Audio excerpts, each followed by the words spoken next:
നിങ്ങൾ ആദ്യമായി ഈ ചാനൽ കാണുന്നതെങ്കിൽ ചാനൽ ഒന്ന് സബ്സ്ക്രൈബ് ചെയ്യുക, തൊട്ടുള്ള ബെൽ ഐക്കൺ ഒന്ന് എനേബിൾ ചെയ്യുക. എന്ന എല്ലാ വീഡിയോയും നിങ്ങൾക്ക് നോട്ടിഫിക്കേഷൻ ലഭിക്കും. സമീപകാലത്ത് അമ്മാള് എന്ന അമ്മ സമൂഹമാധ്യമങ്ങളിലെ ശ്രദ്ധ നേടിയിരുന്നു. നടന് മമ്മൂട്ടിയെ കാണണമെന്ന് അമ്മാള് അമ്മ പറഞ്ഞൊരു വീഡിയോ ആയിരുന്നു ഇതിന് കാരണം. വീഡിയോ ശ്രദ്ധിക്കപ്പെട്ടതോടെ മമ്മൂട്ടിയെ കാണാൻ അനുവാദവും ലഭിച്ചു. നടി സീമജി നായർ ആയിരുന്നു ഇതിന് വഴികാട്ടിയായത്. ടർബോ സെറ്റിൽ വച്ച് മമ്മൂട്ടിയെ കണ്ട അമ്മാള് അമ്മയുടെ സന്തോഷം വിലമതിക്കാൻ സാധിക്കാത്തതായിരുന്നു. ഈ വീഡിയോയും ഏറെ ശ്രദ്ധിക്കപ്പെട്ടു. അമ്മാള് അമ്മയെ ചേർത്ത് നിർത്തിയ മമ്മൂട്ടി സമ്മാനവും നൽകിയാണ് അവരെ യാത്രയാക്കിയത്. ഇപ്പോഴത്തെ അന്ന് മമ്മൂട്ടിയോട് സംസാരിച്ചത് എന്താണെന്നും അദ്ദേഹം നൽകിയ സമ്മാനം എന്താണെന്നും തുറന്നു പറയുകയാണ് ഇവര്. ഒരു ജോഡി ഡ്രസ്സും 10,000 രൂപയും മമ്മൂക്ക് തന്നു.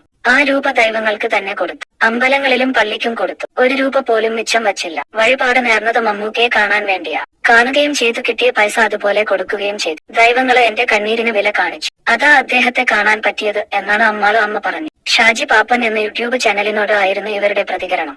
മമ്മൂട്ടി അമ്മാള് അമ്മ കൂടിക്കാഴ്ചയെ കുറിച്ച് സീമജി നായരും പറയുന്നുണ്ട്. ജോർജാണ് എന്റെ കയ്യിൽ പൈസ തന്നത്. ഞാൻ കൊടുത്താൽ ചിലപ്പോൾ വാങ്ങിയില്ലെങ്കിലോ എന്ന് മമ്മൂക്ക എന്നോട് പറഞ്ഞു. പൈസയ്ക്ക് ഡ്രസ്സിന് വേണ്ടിയാണ് മമ്മൂക്കയെ കാണാൻ വന്നത് എന്ന തെറ്റിദ്ധാരണ വേണ്ടല്ലോ എന്ന് പറഞ്ഞ് സീമ കൊടുത്താൽ മതിയെന്നും പറഞ്ഞു എന്നാണ് സീമ പറഞ്ഞത്. പല്ലാവൂർ ദേവനാരായണനെ കണ്ടാണ് മമ്മൂട്ടിയോടുള്ള ഇഷ്ടം വന്നതെന്ന് അമ്മാള് അമ്മ പറയുന്നു. ഭ്രമയുഗമാണ് അവസാനം കണ്ട പടമെന്നും അവർ മനനിറഞ്ഞ് പറയുന്നുണ്ട്.